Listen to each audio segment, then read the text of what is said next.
Hey guys, hello everyone, नमस्कार बच्चों। IBPS clerical का नोटिफिकेशन आया और अभी भी कुछ लोगों को इसकी पूरी जानकारी नहीं मिल पा रही है, वो संतुष्ट नहीं हो पा रहे हैं। तो मैंने कहा इसको और विस्तार में डिस्कस करता हूं, आसान शब्दों में, बिल्कुल सिंपल भाषा में, कि आईबीपीएस क्लर्क नोटिफिकेशन को आप बहुत कम समय में पूरा समझ लीजिए कि नोटिफिकेशन में क्या क्या है, ताकि कोई भी पॉइंट आपका रह ना जाए।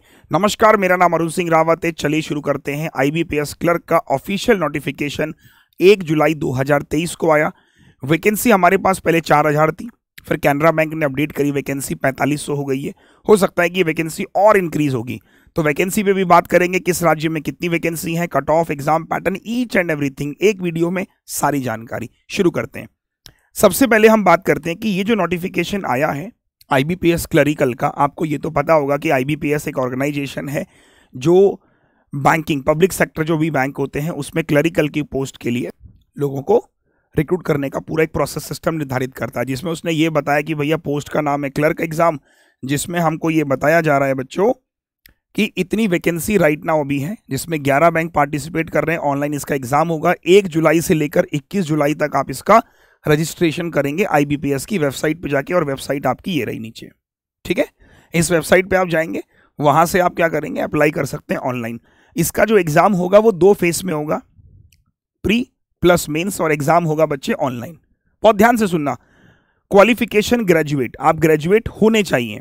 ऐसा नहीं कि आप अपेयरिंग हो, आप इसको फिल कर सकते नहीं, कंप्लीट ग्रेजुएशन होना चाहिए। उम्र जो इसमें मांगी गई है 20 से 28 साल, अगर 20 साल से 28 साल आपकी एज है।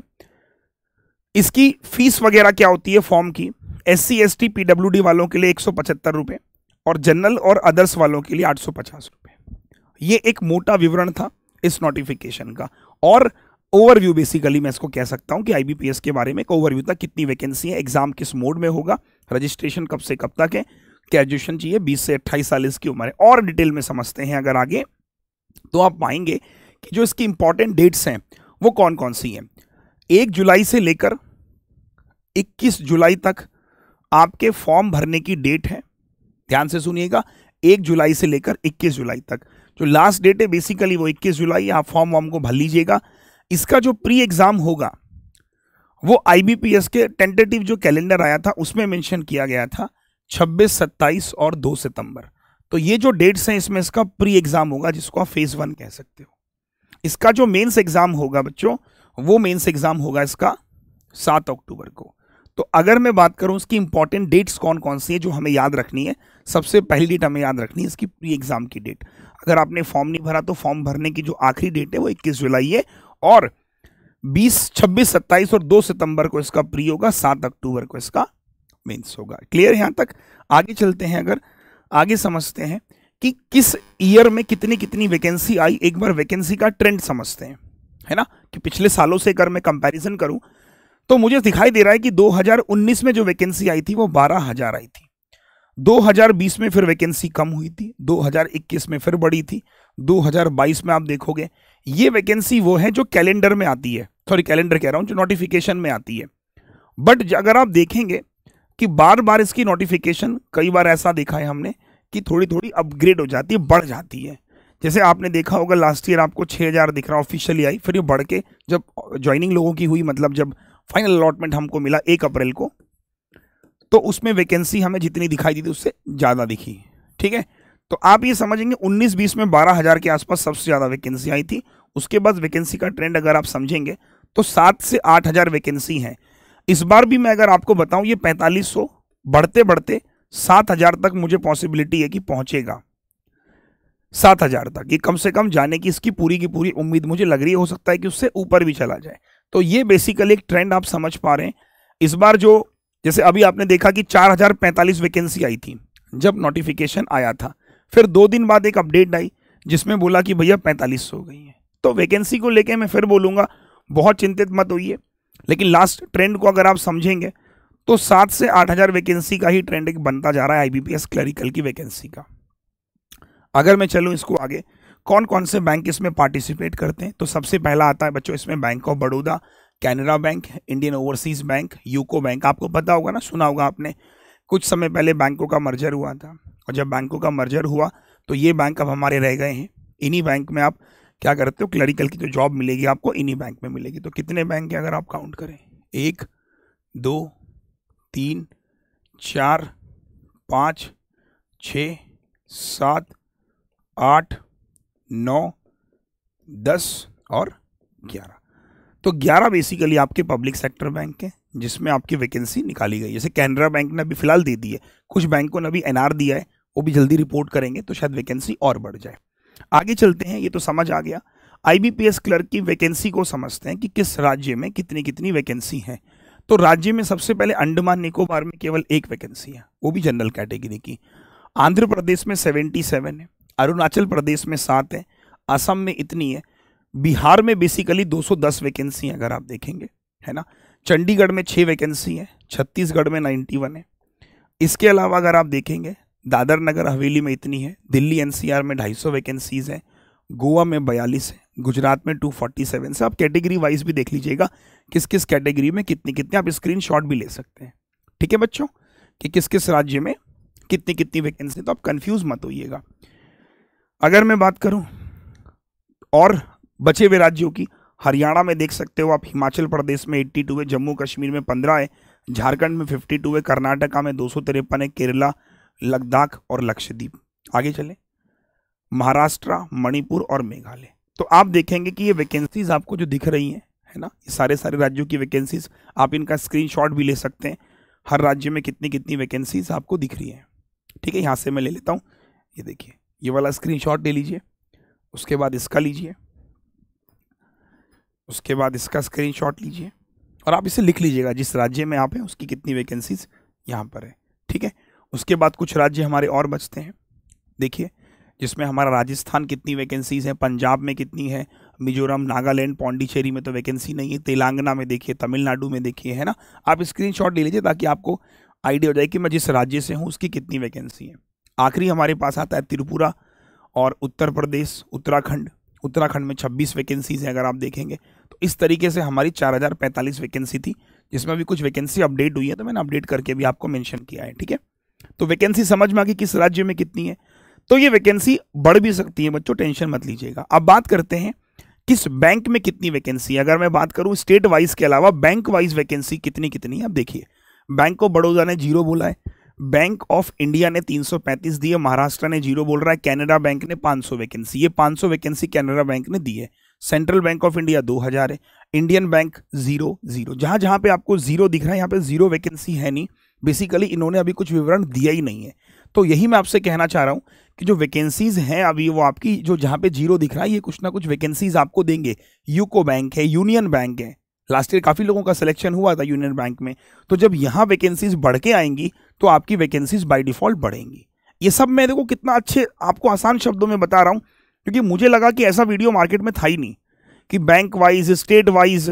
तो एक क्लैरिटी मिल रही है कि यार मेरे को फेवरेट बैंक यूको बैंक है, अब यूको बैंक की वैकेंसी आएंगी, यूनियन बैंक की आएंगी सर।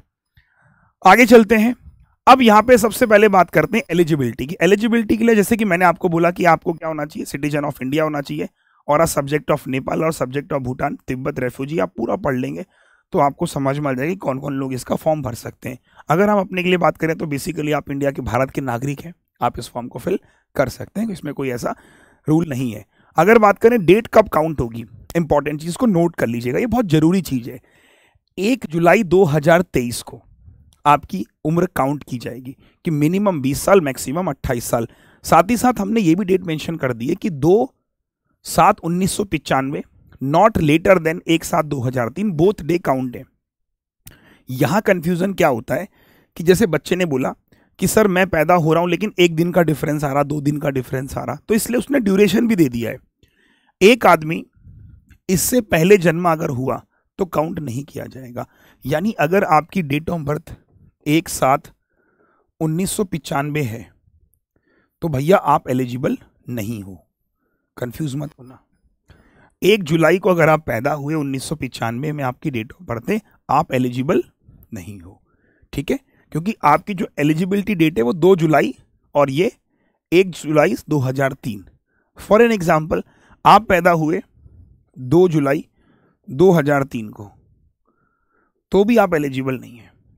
आप समझ पा रहे ना, क्योंकि मिनिमम इसमें क्या है 20 है और मैक्सिमम इसमें 28 है। ये मैक्सिमम मानी एक काउंट नहीं होगा, ये भी काउंट नहीं होगा, ठीक है। इसलिए उसने दोनों डेट को बोला है कि काउंट की गई है।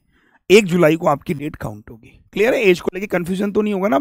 चलिए, एज के बाद आता है इसमें कोई रिलैक्सेशन होते हैं? जी हाँ, भारत सरकार का जो एज रिलैक्सेशन का कॉन्सेप्ट है उसके अकॉर्डिंग SC/ST को 5 साल का रिलैक्सेशन मिल जाता है, OBC को 3 साल का मिल जाता है ना, और PWD को मिल जाता है 10 साल का। इसके अलावा एक्स सर्विसमैन हो गया, इसके अलावा कोई विडोज है, डाइवोर्स वीमेन है, legally separated from there husband who have not remarried, तो उनके लिए 9 साल का रिलैक्सेशन है एज में।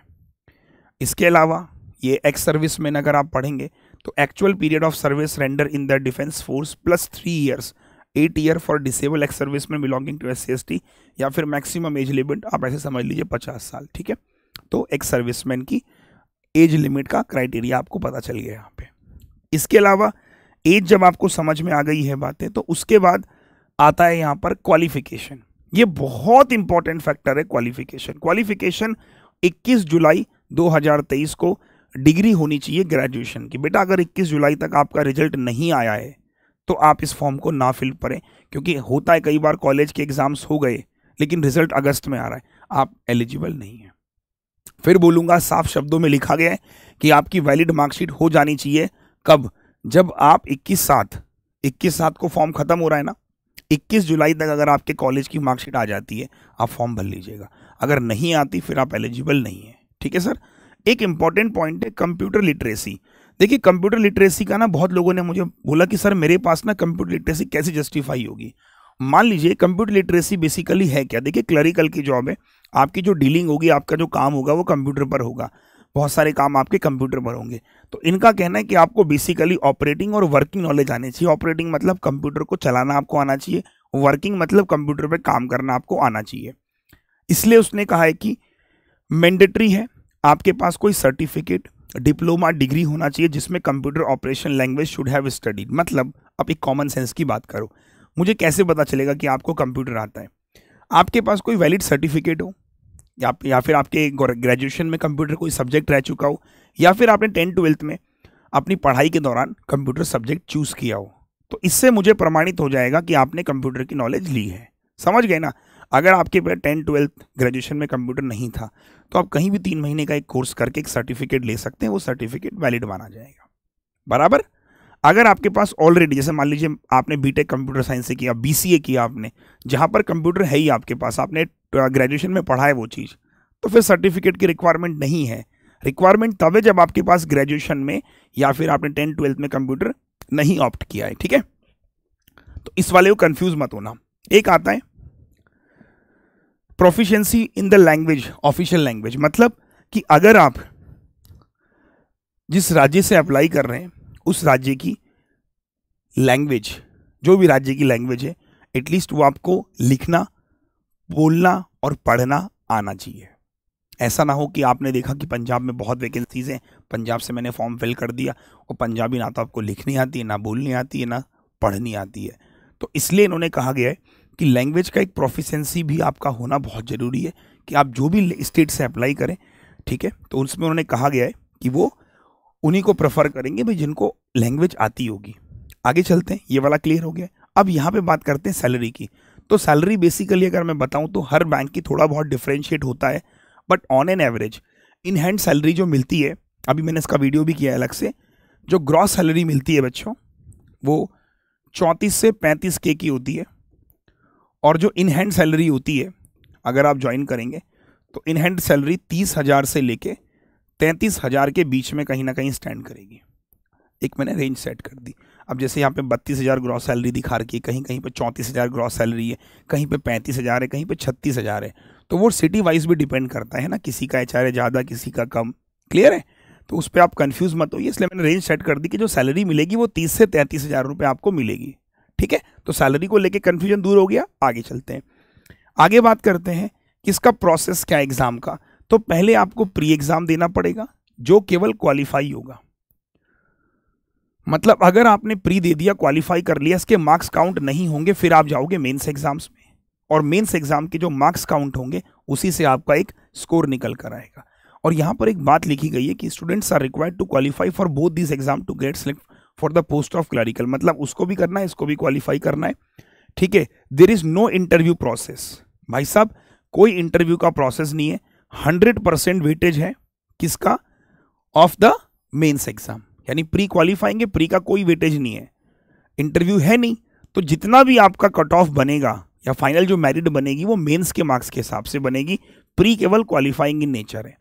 यानी कि कट ऑफ अगर 70 गई और आपके 70 नंबर है, ओके, मेरे 80 नंबर है, ओके, वो मार्क्स कहीं काउंट नहीं करेगा, तो प्री बेसिकली काउंट नहीं होंगे मार्क्स जो काउंट होंगे वो केवल मेंस के काउंट होंगे। सही है भाई, आगे चलते हैं। ये आपके प्री का स्ट्रक्चर है। प्री में क्या क्या आता है, इंग्लिश लैंग्वेज, अब ध्यान दीजिएगा लैंग्वेज, कंफ्यूज मत होइए, आप बोलते हैं इंग्लिश समझ नहीं आती, English language, English language 30 question, 30 marks, 20 minute आपको प्री में दिए जाएंगे। न्यूमेरिकल एबिलिटी, नाम से पता चल रहा है, यानी संख्यात्मक योग्यता, आप संख्याओं के बारे में जानकारी लीजिए। अब उस संख्या में सिंप्लीफिकेशन के सवाल भी आ सकते हैं, नंबर सीरीज, डीआई, अर्थमेटिक, है ना। तो 35 सवाल, 35 मार्क्स आपको सेक्शनल टाइम दिया जाएगा। रीजनिंग एबिलिटी, ठीक है, तो 35 question, 35 marks, 20 minute, 100 question, 100 marks, 1 घंटे का पेपर होगा प्री। जब आप प्री को क्वालिफाई करेंगे तो यहां पर एक बहुत सही बात लिखिए कि आपको तीनों की सेक्शनल कट ऑफ को पार करना होगा और जितनी वैकेंसीज हैं उसके हिसाब से आप बच्चे मेंस के लिए सेलेक्ट किए जाएंगे। बट ऐसा कहा जाता है कि 10 गुना बच्चे वैकेंसी का मेंस देने जाते हैं, 10 टाइम्स, ठीक है। जनरली क्या होता है कि 10 टाइम्स बच्चे मेंस के लिए जाते हैं। अगर मान लीजिए एक वैकेंसी है तो 10 लोग उस सीट के लिए मेंस दे रहे होंगे, ठीक है, क्योंकि यहाँ पे इंटरव्यू का प्रोसेस नहीं है। मेंस का स्ट्रक्चर क्या होता है, 3 सब्जेक्ट आपके प्री में थे, मेंस में बस जनरल अवेयरनेस आ जाएगी जिसको हम जीए बोलते हैं। तो जीए में क्या हो जाएगा, 50 क्वेश्चन, 50 मार्क्स ऐड हो जाएगी। बाकी रीजनिंग में 50 क्वेश्चन, 60 नंबर, प्लस इसमें कंप्यूटर भी मेंशन किया गया है, तो रीजनिंग प्लस कंप्यूटर मिला के 50 से 60। इंग्लिश में 40 क्वेश्चन, 40 मार्क्स, और मैथ्स में 50 क्वेश्चन, 50 मार्क्स, और ये इनका सेक्शनल टाइम है बच्चों। तो 200 सवाल हैं, सॉरी 190 सवाल हैं, 200 मार्क्स हैं, और 160 मिनट्स आपको मिलेंगे। क्लियर है, हर चीज समझ लेना बहुत ध्यान से कि सर फेज 2 का स्ट्रक्चर क्या है कि नंबर ऑफ क्वेश्चन 190 है, 50-50 तो फिर 40, ऐसे याद कर लेना। इंग्लिश के सबसे कम है 40, बाकी सब 50 क्वेश्चन है। मार्क्स क्या होंगे, 50-50 होंगे, बस 40-60 रीजनिंग और इंग्लिश में, ठीक है। तो ये आप ऐसे ही समझ सकते हो। बाकी sectional time 45 minute, 35 minute, 45-35, 160 minute. आगे चलते हैं। ये बेसिकली इसका स्ट्रक्चर है क्वांट का, है ना। जैसे कि मैं क्वांट पढ़ाता हूँ, मैथ्स पढ़ाता हूँ, तो मैथ्स का सिलेबस क्या है आपके सामने मैंने रख दिया है कि मैथ्स को मैंने 3 हिस्सों में बांटा है। स्पीड मैथ्स से आपको 10 से 15 क्वेश्चन मिलेंगे पेपर में, ये प्री की बात कर रहा हूँ। अर्थमेटिक को मिलेंगे आपको 10 से 15 सवाल, और डीआई की मिलेगी आपको 5 से 10 क्वेश्चन। तो मेरा आपसे बस इतना कहना है कि देखिए जो 35 क्वेश्चन आपको प्री में मिलेंगे वो स्ट्रक्चर कुछ ऐसे रहेगा, समझ गए आप। स्ट्रक्चर कुछ ऐसे रहेगा, 10 से 15, 10 से 15 और 5 से 10। और चैप्टर्स कौन कौन से पढ़ने, स्क्रीनशॉट ले लीजिए मैथ्स का। और अगर आपको क्लासेस करनी है मैथ्स की तो मेरी क्लासेस लाइव चलती है बच्चों 8 PM पर, लाइव चलती है बच्चों 8 PM पर, रात 8 बजे बैंकिंग वाला पर आप मेरी क्लासेस करने आइए। आपको डिफरेंस फील होगा, चाहे वो अर्थमेटिक हो, चाहे वो डीआई हो, चाहे वो स्पीड मैथ्स हो। आपको समझ आएगा कि यार ये सब्जेक्ट करने से मेरी स्पीड बढ़ रही है और मेरे मार्क्स भी बढ़ रहे हैं। एक आखिरी पॉइंट जो मैं आपको देता जाऊंगा कि इस बार आईबीपीएस ने एक बहुत बड़ी न्यूज़ दी है बच्चों, ध्यान से पढ़िए, कि आईबीपीएस में seek preference from those candidates who apply more than 1 post. देखिए क्या होता है, कुछ लोग क्लर्क का फॉर्म भरते हैं, पीओ भी भरते हैं, एसओ भी भरते हैं। तो आईबीपीएस ने इस बार ये कहा है कि भाई हम आपसे पोस्ट प्रेफरेंस भरवा सकते हैं। पोस्ट प्रेफरेंस का मतलब पिछली बार क्या हुआ था, देखिए मान लीजिए किसी का सिलेक्शन एसओ में हुआ, पीओ में भी हो गया और क्लर्क में भी हो गया। अब वो बड़ा विचलित रहता है कि मैं ज्वाइन कौन सा करूं। अगर उसने ज्वाइन एसओ किया तो भाई उसकी खराब हो गए। तो अगर आईबीपीएस को दिखेगा कि इसके तीनों एग्जाम क्लियर हैं और इसकी पोस्ट प्रेफरेंस एसओ थी, तो इसमें उसको हटा के किसी और को नौकरी दे देगा ताकि वो वैकेंसी खराब ना जाए। आईबीपीएस को हालांकि ये बहुत पहले कर देना चाहिए था, बट पहली बार उसने मेंशन भी किया इस बार नोटिफिकेशन में कि आईबीपीएस में seek who apply under more than 1 post. सही है भाई। और यह साफ साफ लिखा है गो टू इंडेक्स, ये देखिए आप देख सकते हो, मैंने उस नोटिफिकेशन को भी कट करके यहाँ पे लिखा है। तो ये बहुत अच्छी बात है। और मतलब इससे एक बेनिफिट ये होगा कि जिसका पीओ और क्लर्क होता है तो जनरली बच्चा पीओ सेलेक्ट करेगा, तो अगर उसका क्लर्क में भी हो गया तो बाय डिफॉल्ट उसका नाम क्लर्क से हट जाएगा, क्लर्क किसी और को मिल जाएगा। तो ये काफ़ी अच्छी चीज़ है, इससे मतलब बेनिफिट्स होते हैं, क्योंकि जिनका पीओ निकलता है काफ़ी सारे बच्चे क्लर्क भी निकाल लेते हैं, वो ज्वाइन करते नहीं है, फिर वो वैकेंसी खाली चली जाती है। अगर किसी का पीओ में नहीं हुआ फिर उसे क्लर्क मिल जाएगा।